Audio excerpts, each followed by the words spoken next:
Hello all and welcome to today's video. And today I want to talk to you about how you can know where you need to go into your marketplace to find the best orders. It has been slow now for about 2.5, 3 months now, and it's been a little bit more difficult to get out there and find the money that you're looking for, but it is still available out there. And today I want to give you 4 different tips that you can use to go find that money out in your marketplace, even though it is a little bit slower. Before we get into the topic, I do want to say that if you have not downloaded my spreadsheet on metrics, I do not know what you're waiting for. This is a great tool that you can use, especially when you are just starting, so that you can know exactly where you are, to know where you need to improve to get to that $25 to $30 an hour that I always talk about. So I'm going to throw it up here on the screen real quick so you can take a quick look at it.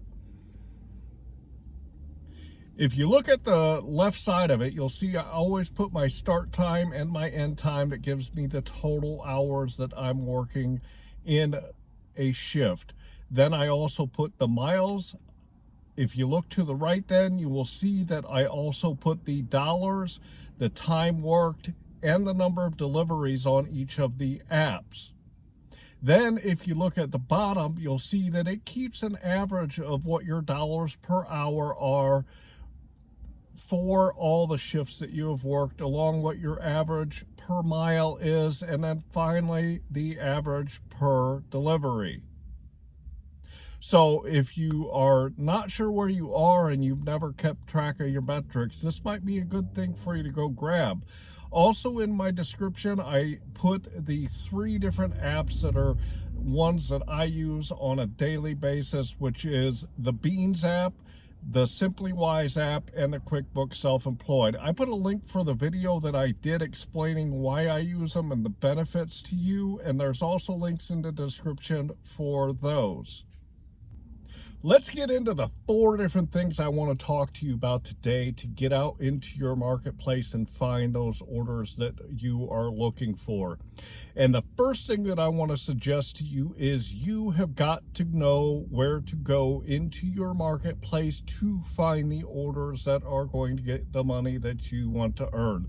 I have talked to you before in videos that you have got to define what your sweet spots are in your marketplace, not the ones that are defined by the apps, but the ones that you have found yourself by going out into your marketplace and seeing where you can get the best orders.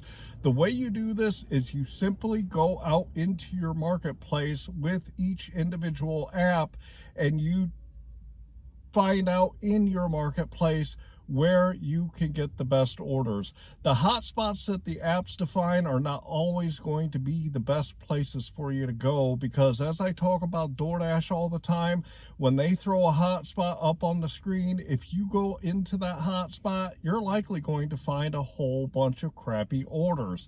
The reason this is because DoorDash will send you a lot of offers because that's where all the offers are coming in.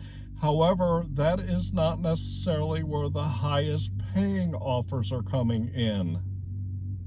The next thing I want to talk about is the peak pay and the bonuses and the challenges. I recently did a video on Uber Eats and how they do the peak pay and how it can be fluid and how it can change a lot. DoorDash, the way they do it is they say this is what your peak pay is going to be from this time to this time. And GrubHub does something similar.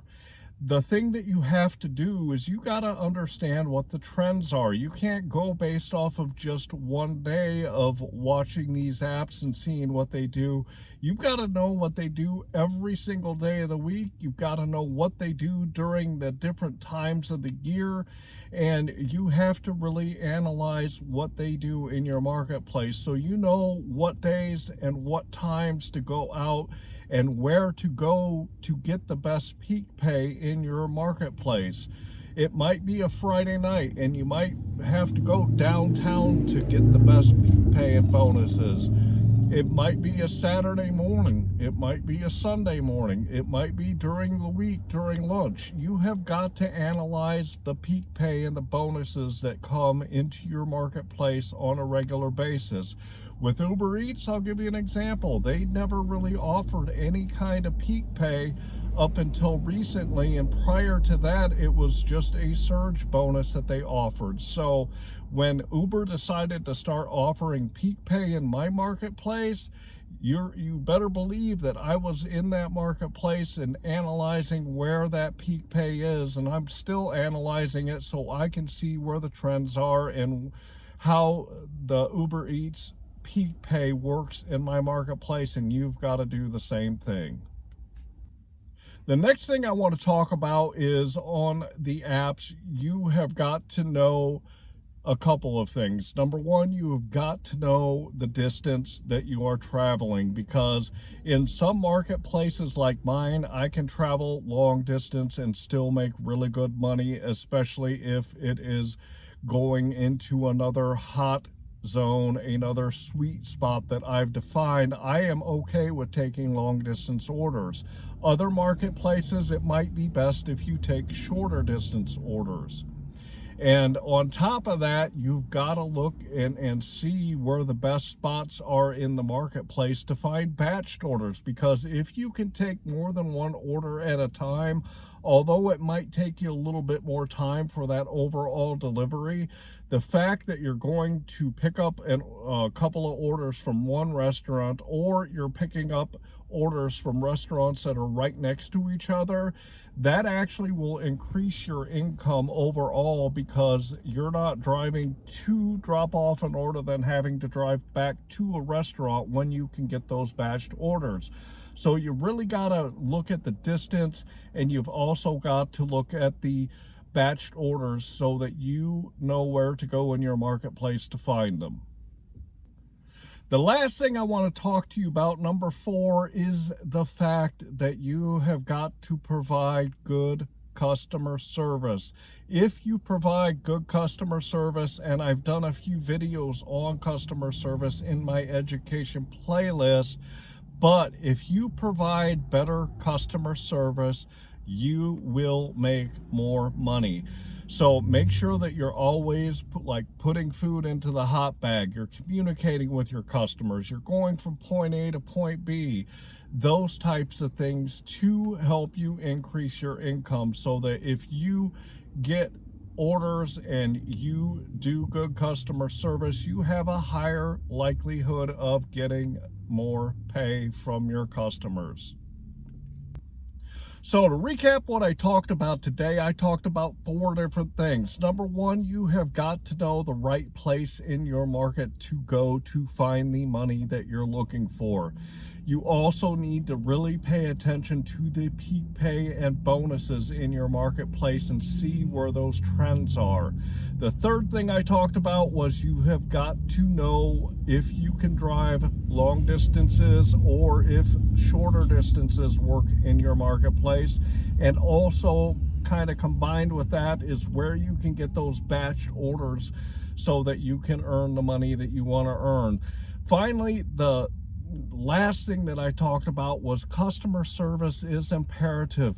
There are not a whole lot of people doing it, and the better customer service that you provide, the higher likelihood you are going to get a higher tip. So those are the 4 things that I really want you to focus on, especially now that it's slower, because this will help you increase your income. Also want to remind you, jump down into my description, go grab my metric spreadsheet, and also check out the video I did on the apps that I use, and click on the links in the description to go download them for yourself, and they will be great tools that will help you when you are out there doing food delivery. I want to say I hope that you are out there getting the money that you and your family deserve. And with that, I want to say thanks.